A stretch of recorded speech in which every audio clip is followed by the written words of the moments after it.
How's everybody doing? I think you know, and welcome back to Cities Skylines, East Yorkshire. And I believe this is episode number 9. And if you tuned in to the most recent episode where we built a fantastic football stadium, I think what I mentioned was needed next is a massive industrial area. And before we dive in really to seeing this build, I have to say that I did not get quite as much done as I had intended to. I originally had expected to fill in this entire huge section you're seeing me work on in the footage going on behind you.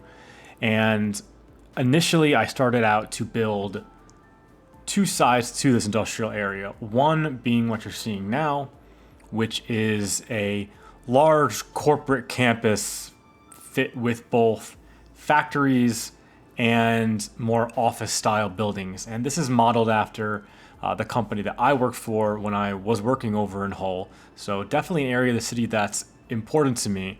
And I think that's where the struggle came in. I started to design this area out and then realized that it actually would make more sense to connect from the city first and build just more generic industry, warehouses, office space in the surrounding area, and really leave the detailing of the massive corporate park until a future episode.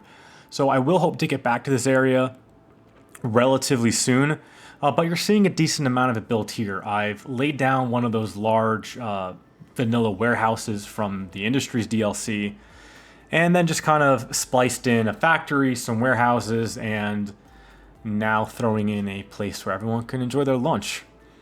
At the beginning of the episode, you also saw me laying down an absolutely massive parking lot. And I think the one thing I have to say is that's not staying like that. I think when we get to the live play, and there will be a live play, you'll see that it's been shrunk significantly. And even some of this video footage, I hopped around. This was taken on different days because I really did struggle at the beginning to find the right vibe for this area. Now, to finish out this area, you'll continue to see me building some parking lots, some fences, some gated entrances, trying to begin it to feel like a corporate park, but not quite fully there yet.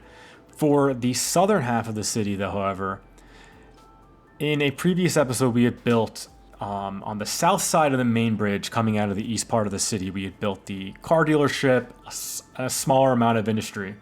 And I thought it really made sense to pull that industry up and have it flow over that bridge into this new area we're building today, with a mixture of both industry warehouses, particularly along the waterfront, and also some commercial to kind of give the street a more lively feel. Speaking of the waterfront, you will see at some point the river itself. I have gone and keyed it in. You can kind of see it going on in the background there. Previously, we had the key end at the main bridge in the northeast of the city, but I've extended it now to essentially what will be outside of the city, or what will eventually be the transition towards farmland quite far north of here. And if I remember, I'll try and show you that during the live play, but definitely no guarantees.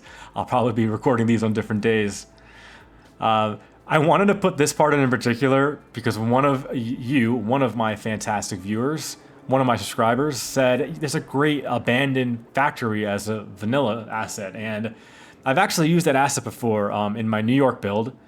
And it's great. It really is a fantastic asset, but it's just too big for the city. When I put it in, you can tell it's almost like the smokestack is taller than anything else in the city, and that just doesn't feel right. So instead, there will be some additional abandoned industry being built. It's probably only a 30-second clip in this video, because what you're going to see a lot of right now at this part of the video and towards the end as well is just filling in all these industrial blocks. Once I realized how big this space was, I knew it was just a matter of plop some buildings down, fence in a parking lot, add in some tanks, throw in some forklifts, do whatever I can to make it feel detailed, make it feel realistic, even adding in some road wear. I'm not going crazy heavy on the detailing in this area, but in certain areas it makes sense, and you'll see that happen. What you're going to be seeing build next is, I actually think, my favorite part of the build, even though it's the non-industrial part of an otherwise industrial build. And what I've done is, thinking in the same vein as the corporate park, back in the day when a lot of these big corporate facilities, big company towns were being made during the Industrial Revolution, it was very common for there to be company housing located very close by to the facility. Now, in Hull, in real life, the company who owns these buildings and is in this part of the city does have their own company housing, or did back in the day, and it's in a different part of the city. But for the city here of Kingston, I thought it actually made more sense to put it much closer by and allow this area to be a transition zone from industrial offices to commercial, back to housing, and then again sandwiched to commercial and then industrial, kind of like building a little bit of a ring system in here.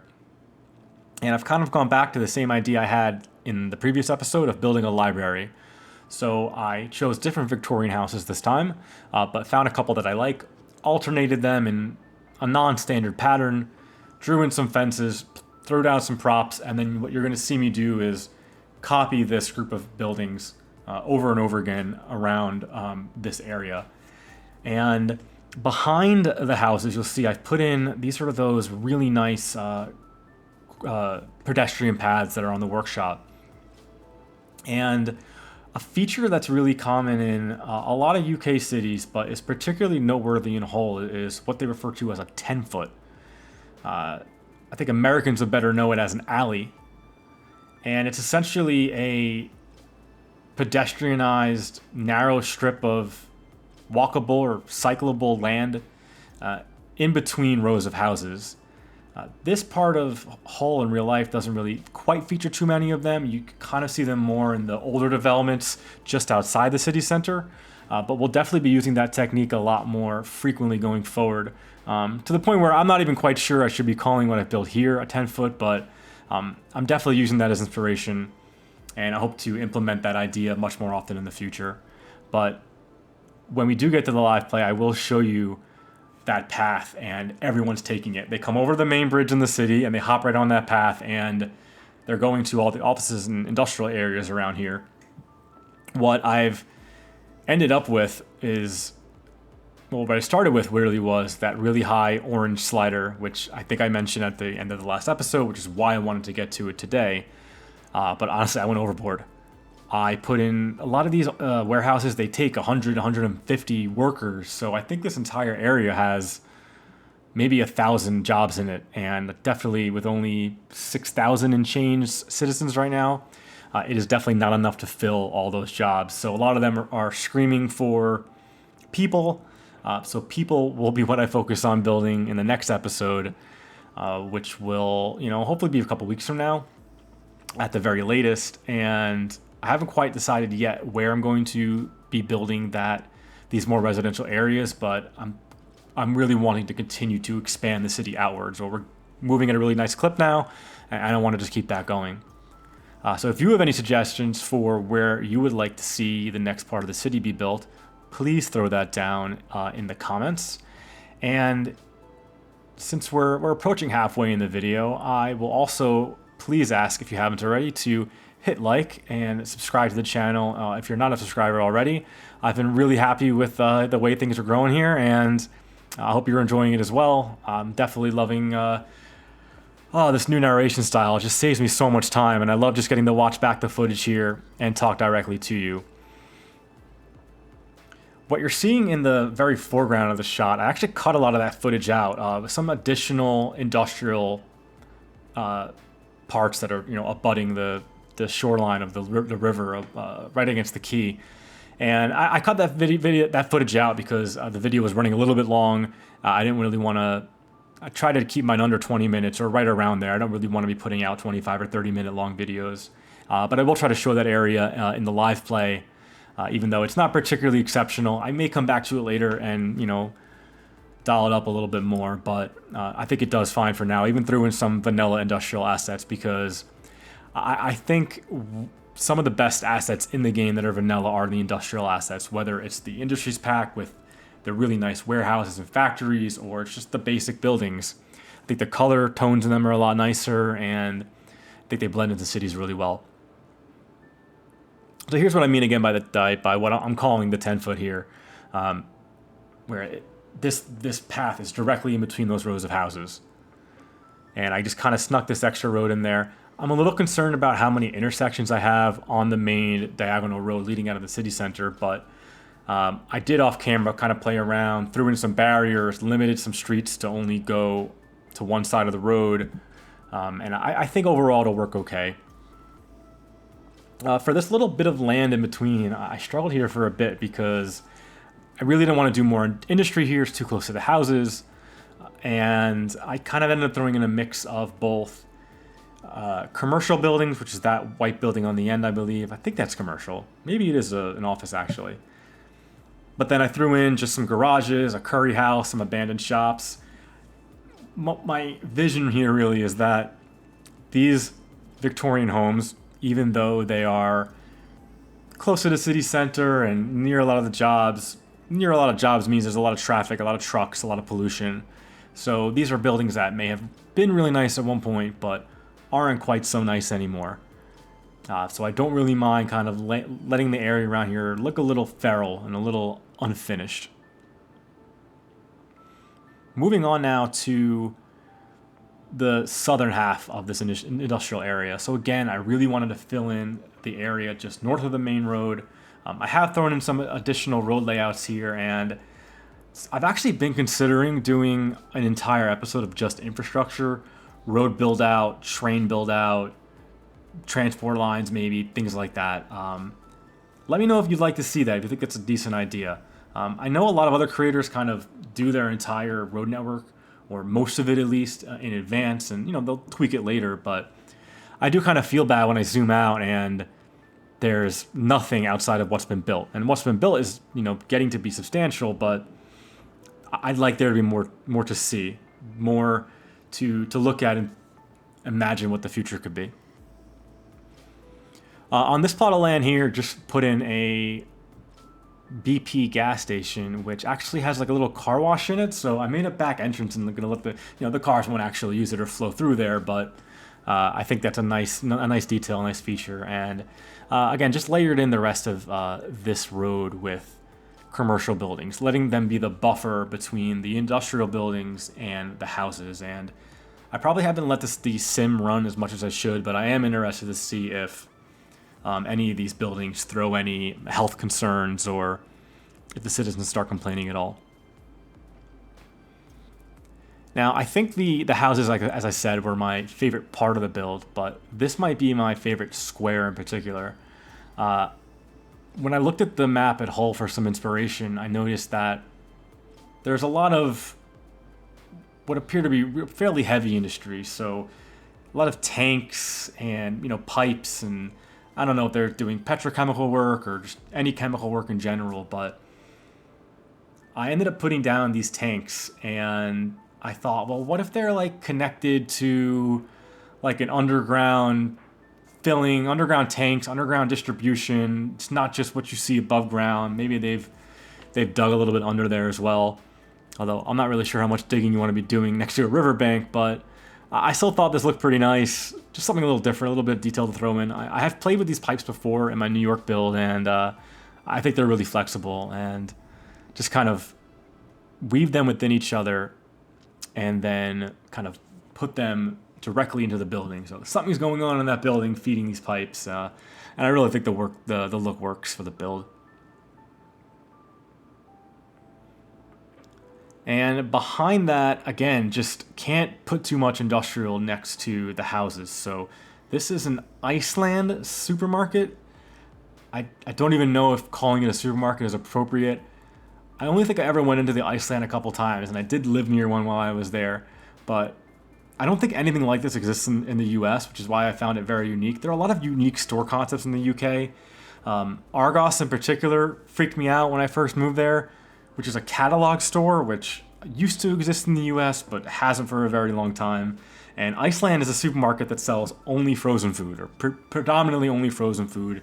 I think they sell soda and things like that too, but just a very strange concept. And here's what we've all been waiting for, or what has certainly been asked for, and I think in 2 or 3 of the comment sections already. Some, abandoned looking building, and it was quick. I told you it was going to go by really quick, but we'll look at it again. We'll take a greater detailed look at it in the live play, which should be coming up here in just about a minute or two. Just finishing off kind of the main roads next to the housing, and these are new terrace houses. They just got released on the workshop, and I actually wrote down the name of the person who did them. It's Starshall, and they're fantastic. I didn't realize I was actually using a bunch of their assets as well, and they're all fantastic. They're all really good UK assets, but they don't look too British. They don't look too overdone. They're just really well done, and I'm looking forward to putting those. There's a whole set of them. Looking forward to putting in some new places. And just finishing this area off with some more commercial buildings facing the main street. I'm not sure if I'll get to the other side of that street just yet. I'm not really clamoring to do that, but we will get there eventually. And that's really it. So finishing off some houses here, there'll be a little bit of light detailing, but what I really want to show you is some more detail and do a whole overview of this episode coming up in the live play, which I hope you stick around for. And here comes right now. All right, and we're here in the live play.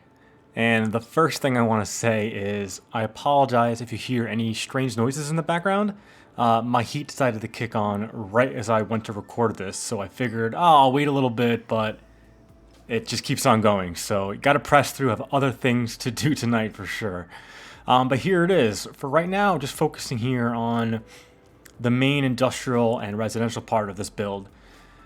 What is a little bit further away is the rest of the build, which I didn't quite finish. So as I mentioned during the time lapse, I bit off a little bit more than I could chew with this area. And this parking lot, I did cut back, and I think the size is close to being appropriate now. And I'm definitely going to be keeping the main buildings here and probably most of the factory, but I definitely need to do a major detail. I think these buildings need to go. I need to figure out what's going back here, and then kind of decide how the rest of the traffic pattern is going to work in here, because not all of this is going to be the same facility. I'm probably going to cut most of this off and let this be additional retail and commercial space. So I'm glad that I decided to start the build up here, but in the end, I had to take it back down to this main area and focus on all this, and I'm really happy with how it came out. I think, the irony is that I intended to build an industrial build out, which I did, plenty of jobs here now, but I think what I like the most is the residential area. I think it flows really nice from these older style houses with the backyards, and then the commercial, and then the industrial, and the same thing on the outside. Residential, commercial, industrial, and I think it really all plays well together. One block I wanted to show you in particular that was not in the time-lapse I just built right before recording this is this kind of awkward triangular block over here. Without this block, and since this is the main road here, but with this all built out, leaving this empty felt a little wrong. And it's very awkward to build in a triangle with the assets that I have, but looking at Hull in real life, I realized that on this stretch of road, there's a lot of used car dealerships. So not a big new car dealership like we have here, but just like shady repair center / shove as many cars as you can to a parking lot and sell it to some poor sap looking for a good deal. And yeah, so this is actually a Renault building. So most of these cars are Renaults, a few others, because those used car lots will buy from other people and have other random cars in there. But I think this really just fills in the space well, this kind of gated, barbed wire parking lot, threw a bunch of road wear down as well. I need to find more road wear decals in the workshop, because the ones I have for the UK pack are nice, but some of them are too small and a lot of them are a bit too repetitive. I did some additional detailing as well, off camera, in particular over here by the gas station. There was this kind of awkward gap between where the buildings end. I did add in an additional little shop here and where the gas station was, and I just fenced in a little path through there, and I think it's really appropriate because it dumps you out right into where the bus stop is. So people are using it. Again, it's just, I think using paths is really easy to fill in space in Cities Skylines, but you have to make sure they're useful and that it makes sense. But overall, I love how the industrial came out. I love the pipes, like I spoke about as well, and I think this area might need a little more detailing in the future, but I think it's a really good start. It's making the city grow. And in the next episode, we are going to look at expanding some more residential, I think, because now I built all the industrial and now I need housing. So I'm not quite sure where it's going to go. Look how big this thing has gotten. I love it. It's fantastic. So take a look at this if you watched all the way to the end of the video, and let me know which spot you want me to build in. Imagine the area over here above the football stadium is 1, 2 up here, and maybe 3 over here. Tell me which one you prefer to see the most, and maybe it will be what gets worked on next. But this has gone far long enough, so thank you all so much for sticking around watching the video. Like and subscribe as always, and I'll see you in a week or two. Thanks. Bye.